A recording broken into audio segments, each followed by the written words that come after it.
All right, good morning, everyone. Uh, I don't know if you're someone who likes to just kind of peruse around in the news or anything, but if you've been scrolling through Yahoo, you probably come across an article about Raphael Warnock. He's a senator from Georgia, but he's also a pastor, and that he posted more or less a denial about the bodily resurrection of Jesus on Easter. Now he's deleted the tweet because, hey, boom, there goes the fireworks, or boom goes the dynamite. But let's just take a look at what he said in here. Uh, the meaning of Easter is more transcendent than the resurrection of Jesus Christ. So apparently, when you go to service on Easter or Resurrection Sunday, whatever you want to call it's more than about Jesus' resurrection. It's something beyond that. And he goes on, whether you are a Christian or not, okay, through a commitment to helping others, we are able to save ourselves. I mean, come on. We can chew this up all day if we really wanted to, but obviously right there, he just said it's more than about Jesus' resurrection. Easter. Okay. Whether you're Christian or not. So if you're not a Christian, just run with it. If you go out, and like he said in his last line, if you commit, your own personal scale to helping others, you can save yourself. I mean, come on. Is that Christian? Obviously not. If you denial of the resurrection, wow. But that was about a week ago. And life goes on. But another article came to his defense on the Conversation news publication. And so, hey, some are calling him a heretic, the conservative Christians, and, this article runs, it's going to be liberal versus conservative. It's going to start, painting or framing it, modern Christianity versus traditional fundamentalism, gotta use the spook words in there. And so, like he said, rather than condemn his message, this is the author, the liberal side, applauded him for sharing a more humanistic message that included non-Christians. Again, humanism.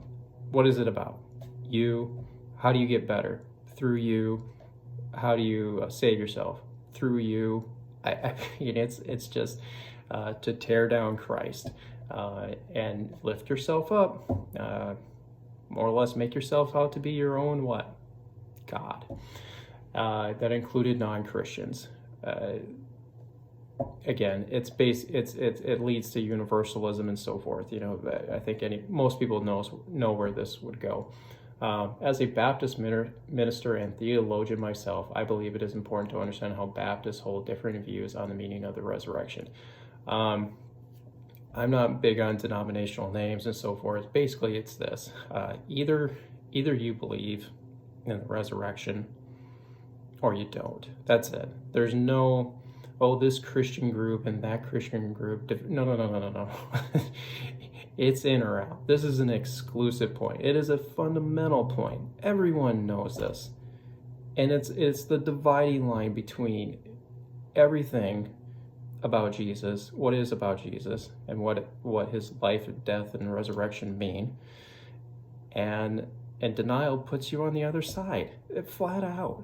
I mean, it's such a key tenet. Everybody knows this. This is from day one, and we're just going to show that a little bit in here in this video. But it goes on. Hey, the Pontius Pilate, the tomb was empty. Just the generic of the stories. But kind of have to put this in there. While none of the four canonical Gospels, Matthew, Mark, Luke, and John, describe the actual event of the resurrection in detail, they nonetheless give varying reports about the empty tomb and Christ's post-resurrection appearance among his followers, both in Galilee and Jerusalem. So the main thing that he was trying to say is none describe the resurrection in detail. He's trying to leave the window open to say, hey, look, we don't know for sure because they didn't put it in there. Yeah, but they did describe the post-resurrection, and it will flat out tell you how Jesus came back. The women discovered, goes on, Luke Timothy Johnson, well, at least they got him in there, thankfully. Resurrection entered into an entirely new form of existence. That is a very small snippet of talking about the spiritual body that Christ then had post-resurrection, and we'll get to there, because it also affects us in our resurrection. Opposing views, liberal versus conservative, versus traditional, goes on, and it's just going to run through this more or less, keep painting two sides of the coin, liberal versus conservative, but more or less, they're trying to show that Baptists, who are, typically very traditional, typically fundamentalist, and when you get to, biblical interpretation and, views on a lot of stuff, but to try to say that, there's different views about the resurrection inside Baptist churches, that is, just because you put the word Baptist outside of your door doesn't mean you're really conforming to what traditional Baptist beliefs, and no different than, with Methodists and, the list goes on. We all know there's so many fractional denominations,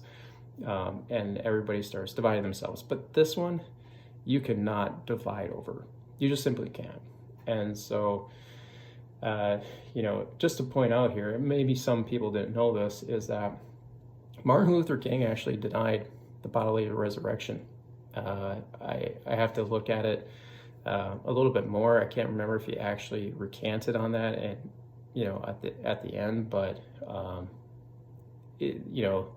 I think this is a quote from Martin Luther King. They have been captivated by the magnetic power of his personality. In other words, this basic experience led to the faith that he could never die. In other words, the bodily resurrection of Jesus simply is the outward expression of early Christian experience, not an actual, or at least a verifiable human event in human history. Whoa, right? I mean, the first time I heard about Martin Luther King denying the bodily resurrection, it was a gut blow. It's just like, dang, man, that is just like, yeah, okay, because you got to give the man his due for what he did in the civil rights movement, especially the means by which he did, as, a non-violent, it was peaceful, and, but this one's tough to chew on when you see him denying it. I mean, it's up there. It's, like with Ravi's whole downfall and the everything that came out about him, I was like, jeez, that stunk, to say the least. And maybe there's a video I should do on that as well. But this goes on. But long story short, the bodily resurrection is well attested to in the New Testament. And there's really no way to say no to that. I mean, I know Jehovah's Witnesses try, but that all stems off of their own, New World Translation. And basically, let's just tweak it until, it's just not even conforming to what the manuscript evidence says. But Matthew 28:8-9, the women come to the tomb, and boom, right there, they see him. Jesus greets them. And what do? Held on to his feet. They're holding something physical, something tangible. It's not ethereal. It's not smoke. So Luke 24:39-43. Jesus came in, and what did he say? Touch me. And he flat out says, a ghost does not have flesh and bones like you see I have. He's saying, look, I got everything still. Flesh and bones, touch me. And did they? Yeah, they will. We'll get to that. And he said also that, he ate with them. He took a piece of fish and ate it. I mean, it went inside of him. I mean, let's just go back to Abraham, when the Lord and the two angels, who, right before the Sodom scene, what do? They sit down and Abraham made him a meal. And did they eat it? Yep. Flat out says it. Go back to Genesis 18 and read it. It's a simple example that the heavenly world is different, but not that much different in terms of just kind of, basic things like you think about eating, drinking, and breathing. They're still doing it up there, and just like we are doing down here. John, obviously doubting Thomas. Thomas, unless you see the wounds from the nails in his hands and put my finger into his wounds from the nails and put my hand into his side where the spear went, I will never believe it. And Jesus then appears to Thomas 8 days later, or into everybody else, put your finger here. Where did Thomas want his fingers to go? Into the wounds in his nails, into his palms, or his wrists, sorry. I don't.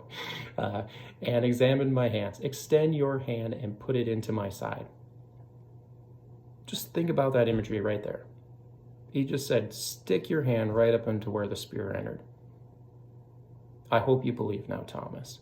And what did Thomas do? He just fell down on the ground and in worship and said, my Lord and my God. Yes, he called Jesus God. Yes, he wasn't just a slip of the tongue. It wasn't that. Sorry, JWs. And it wasn't just God, the Father, who raised Jesus up. Jesus said in John 2:19, I will raise it up again. And he was talking about this temple, and 3 days he'll do it. But what was he talking about? His body. I will raise up my body in 3 days. He said he'll do it himself. Why? Because he's God. Now that obviously gets into the whole, Trinitarian belief system and whatnot. But just a point to make on this is that when the liberal side is going to say, that God raised him up, they don't bring this up. What ultimately are they doing to Jesus? They're stripping down his deity nature. Well, he was human. Both. He was both. You can't have one without the other. The incarnation, that too, is very, very important. It is core. You cannot get rid of it because the incarnation leads to what? Life, death, and resurrection.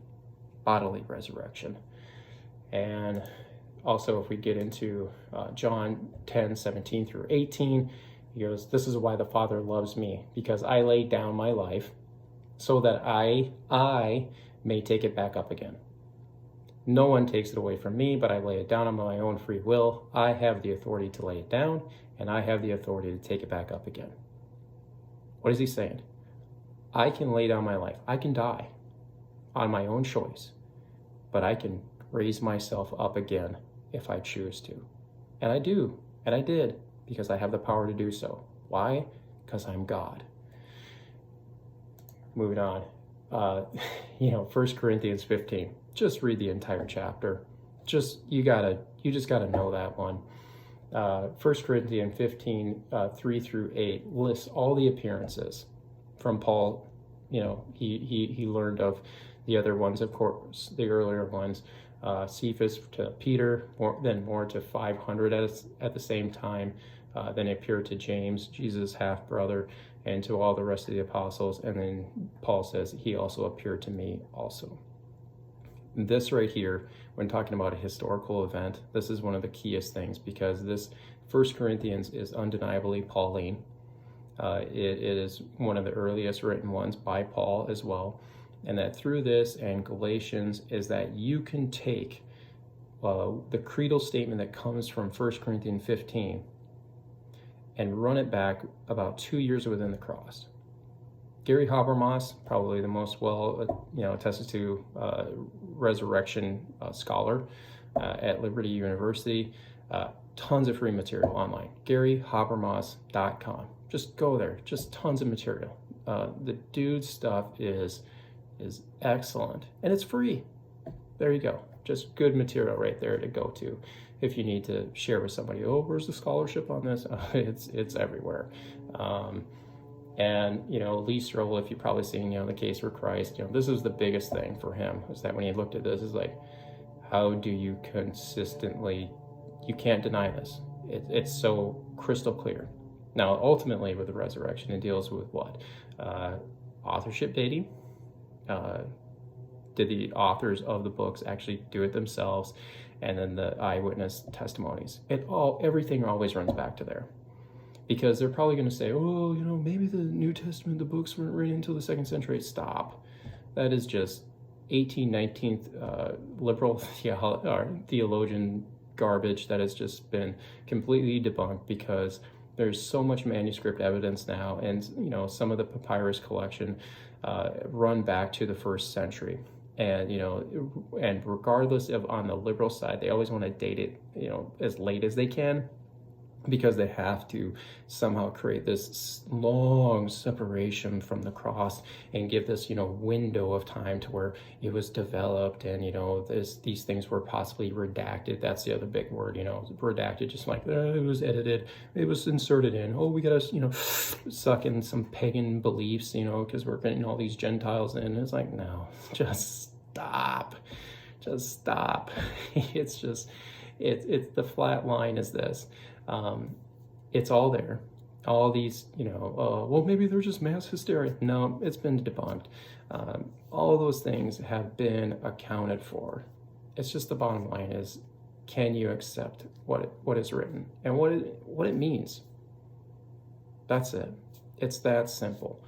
But, to Senator Warnock, maybe this message gets to him somehow, is that when you get to 1 Corinthians 12 through 14, look what Paul says about the resurrection. Now, if Christ is being preached as raised from the dead, how can some of you say there is no resurrection of the dead? But if there is no resurrection of the dead, then not even Christ has been raised. And if Christ has not been raised bodily, then our preaching is futile and your faith is empty. A lot of others will say worthless, and that is exactly it. If Christ has not been raised, your faith is worthless. Paul makes it crystal clear. Our faith is contingent upon the resurrection. There's absolutely no putting it as a secondary or open to debate. And, well, we can accept these other beliefs about, they didn't believe in a bodily raise. It's more like, no. If Christ wasn't raised, our faith is worthless. It's pointless. And like he even says, we're just wasting our time. We're just wasting our time believing in Christianity if Christ did not get raised or raised himself. Both are true. It's so gore. And they know this. I can't, there's no way that I can imagine how he cannot know how fundamental the resurrection is to the faith. It's just that whole, well, how do we get to be more inclusive to everybody else?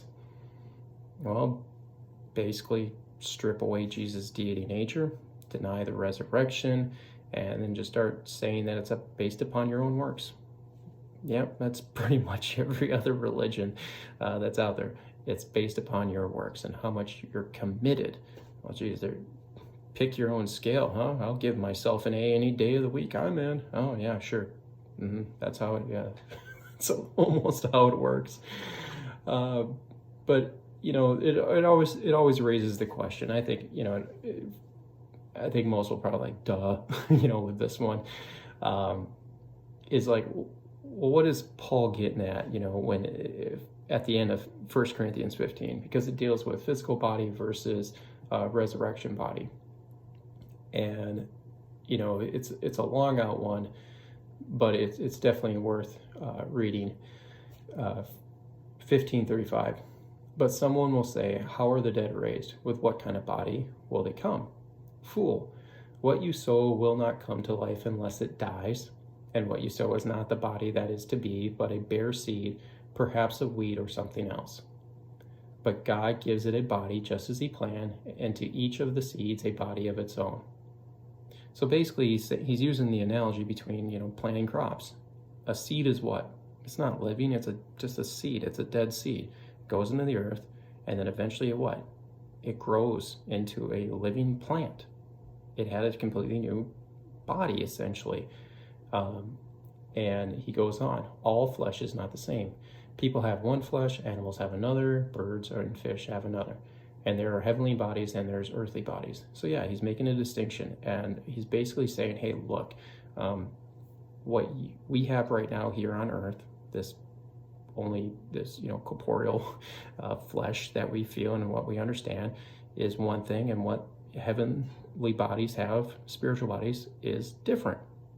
There's a distinction, and he'll explain why. The glory of the heavenly body is of one sort and the earthly another. There is one glory of the sun and another glory of the moon and another glory of the stars, for the stars differ from stars in glory. It is the same for the resurrection of the dead. What is sown is perishable, our bodies, and what is raised is imperishable. So basically he's saying this: our body, like a seed, is going to go into the ground. We're going to die. We're all going to die one day. But when we're raised, it's going to be imperishable. It's going to be what? It's going to be a body that can live forever. There's nothing that can kill it. So he goes on. It is sown in dishonor. It is raised in glory. Your sinful body is going to get raised in glory. It's going to be sinless. It is going to be sown in weakness. It is raised in power. It is sown a natural body. It is raised a spiritual body. Now that's probably the line where most people are like, well, it says spiritual body. Spirits. I mean, that's like, a ghost. Again, back to Christ. Was Christ raised as a ghost? No, and that's all the point of all those earlier verses from the Synoptics and John, is that it was still physical. It's still, you could touch it, you could feel it, he could eat. Back to Genesis 18, Jesus, Yahweh, visited Abraham with two other angels, created beings who had heavenly bodies, came there, sat down, ate with Abraham. How do you live forever? Well, ultimately, that's by God's power. And what does our heavenly body feel like, operate like? We'll find out. But it's going to be, what does Paul say? It's going to conform to Jesus. We're going to have bodies that are like his. It's going to be glorified. It's going to be a body that cannot and will not die. And we're not going to sin, because we're going to be conformed to him. And yeah, it's confusing because none of us have experienced it. That's the bottom line. But it is not talking about some ghostly, ethereal body. That is not what Paul is talking about. Because why? Everything what he said earlier about planting a seed and it comes to life as a new body. Reminder, hit the subscribe button below, turn on the notification bell, hit the like button, and leave a comment. And don't forget to visit us at juststrictly.org. But in the meantime, stay salty.